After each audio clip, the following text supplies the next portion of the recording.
sides of us. I'll be talking about them once we start making our way back in, but they're absolutely massive as well. They're exactly 1,700 feet in length, measured right from the bridge to the lighthouse is there. And they're just about 300 feet or so across in total as well between the two lighthouses on the waterfront here. Malam, you wanna go that one, right? That small house there, you wanna go? Yeah, after this.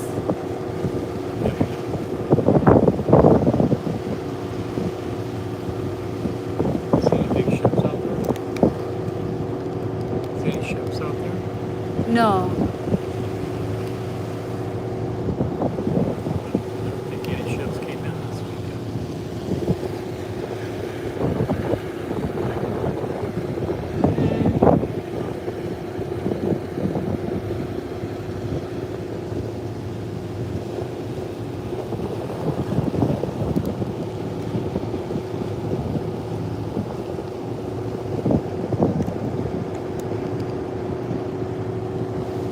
Look at that, my husband. So at this very moment in time, we're just crossing the threshold to be on to Lake Spear at this time. If this is your first time on Lake Spear, well, happy first time on Lake Spear. You can now officially say you've been on the biggest of the Great Lakes officially at this very moment in time and brag about to all your friends.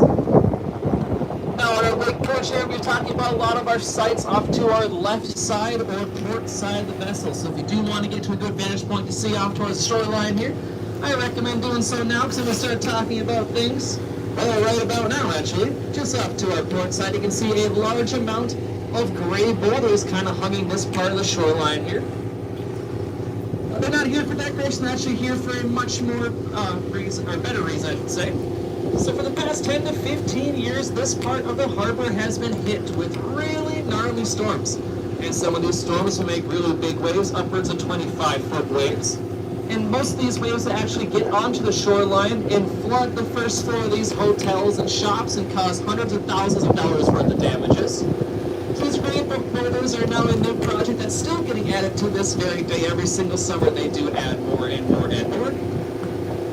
The project started at a price so tiny of about $7 million for this entire renovation to be done here. But trust me, it is absolutely worth it. These gray boulders now serve as a natural breakwater to revert those waves up and back into the water before they even have a chance to get onto the shoreline itself. Depending on which spot you are in these gray boulders, some of these gray boulders are in 20-foot thick piles between the water line and where they actually stop up towards the boardwalk itself. So it's really thick there, but trust me, it's absolutely needed. But if you look still along toward port side, you might see what looks like a weird bunker-like structure kind of sitting there floating in the water. Almost looks like a shipwreck, but I promise you it's not a shipwreck, it's a wreck of another kind. It's known by a couple different names more locally as the Ice House / Icebox or called the Cribs, but the most formal name it has been given is called Uncle Harvey's Mausoleum. Putting a pause right there, it's not that kind of mausoleum, there's no actual physical person buried there. Unless if you want to count Uncle Harvey's hopes and dreams, which you'll see what I mean by that in just a second. That's the ruins of a receiving dock that was built in 1919. It was a former sand and gravel hopper, which means ships could actually unload all that sand and gravel right to that hopper. Used to be connected by a conveyor belt system onto the shoreline, but hold the trucks and trains and not wherever it needed to go, mainly for construction reasons. Now I can always get these two pondering thoughts about Uncle Harvey's Mausoleum as we go by. Number one, it looks a little bit run down. If it's not working anymore, why is it still there to this very day? And I'll touch on that in just a second. But another kind of pondering thought is, well, we have a perfectly good harbor just on the inside of the lift bridge there. Why not build your hopper within the harbor as opposed to where it's at on the outside? Now, Uncle Harvey was a very smart man. He knew that time was money. So, way back in the early 1900s, our harbor was way more busy than it actually is what you see today. There used to be an average of 35 ships at anchor just waiting for their turn to get inside our harbor, and every single dock and port was already full. Sometimes these anchored ships would take upwards of a month just to get their turn to load up and unload cargo. So Uncle Harvey wanted to bypass all that traffic and build his hopper on the outside. Now, was it a good idea? Actually, yeah, it was. It worked really well. However, what really didn't work well was a design flaw he made, where he didn't build protection from the wind and the waves for his hopper. So it was only operational for not 1, not 2, but 3 years in total. During the first year, he built everything from the ground up, had super hopes and ambitions, and then it got destroyed in a storm.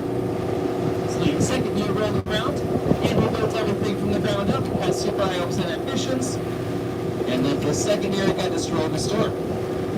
So the third year came, and you might think third time is a charm, but he really didn't, well, I guess improve on his design because he grabbed the blueprints from the very first year.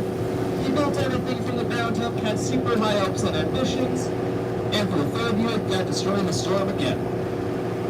Now it sits as a historical landmark here for the city of Duluth, a really fun story, but it's also used as a diving platform for people that are crazy enough to climb to the top and jump off into the cold waters below.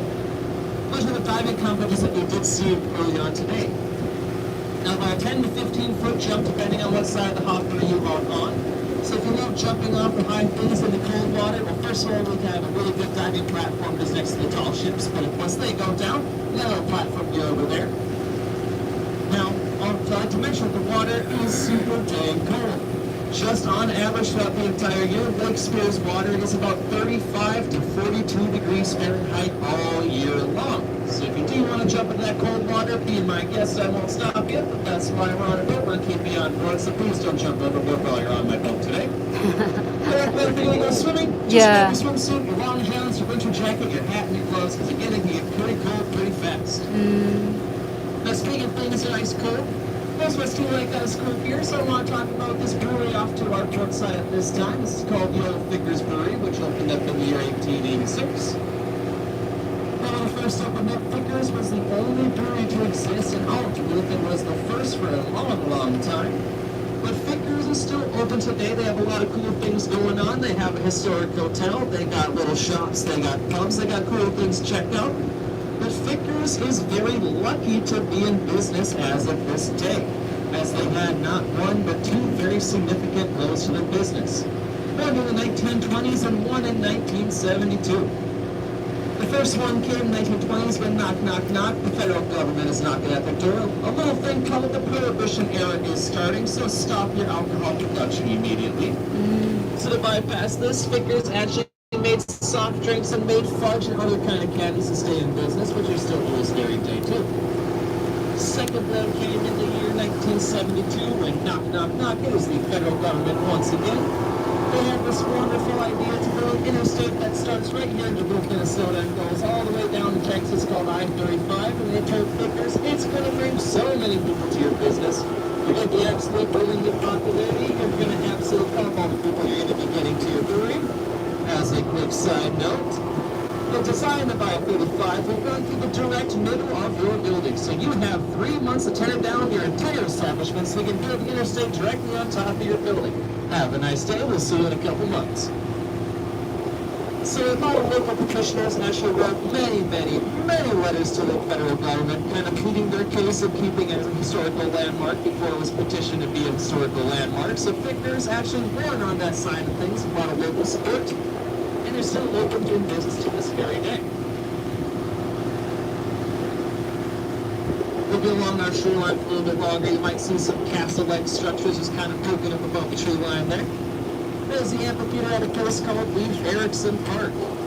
At Leif Erikson Park has a lot of cool things going on all year round, especially at that amphitheater there. One of the biggest attractions is called Movies in the Park, where depending on if it's really, I should say if it's snowing outside or not, depending on what the weather is doing, you can enjoy a nice movie out in the great outdoors. Just bring your friends and family, your dog, your popcorn, just have a good time watching a couple movies. Now the park is pretty huge. There's also Bushton's Park as well, just on top of that lake with stars. It's a Duluth Rose Garden. Depending on the time of year, what's actually in bloom for the season, there can be well over 2,000 different kinds of roses and other plants across the entire park in all sorts of colors, shapes, designs, arrays, and many more. They also have that white gazebo just sitting on top of that gray stone. That's one of the most popular photo spots for any kind of special event by far in the entire city. A lot of people can get their wedding pictures taken there. A lot of people get their prom pictures taken there, graduation. I mean, any for a special event, birthdays, there's a lot of pictures getting taken on that white gazebo. It's absolutely beautiful overlooking the lake. Definitely recommend a trip there. They also got grass some paved pathways as well. They got a lot of cool stuff you can see there. One of my favorite parts is that little staircase. It's kind of tucked in the tree line. There's a staircase leading just right down to the waterfront itself. So if you want to check out some gardens and greenery, you can go down to the waterfront as well. It'd be a favorite place to go to. And the rose garden there. Now I want to talk about why the park is called Leif Erikson Park and why it's so special. Leif Erikson is kind of the mascot here for the city itself, because Duluth is filled with so many Scandinavians that we have a Scandinavian icon that's going to be Mr. Leif Erikson himself. Now a little bit of history lesson. So Leif Erikson was not only a man, but he was a Viking all the way back in the year 700s from Norway. And Leif Erikson was quite the explorer. He went around, conquering as much as he could throughout his entire lifespan. But one day he wanted to go just a little bit farther. So Leif Erikson got into his boat, which was also named Leif Erikson because he liked his name that much, and he set sail west. And he kept going, and going, and going, and going, and going, and historians believe he was dead.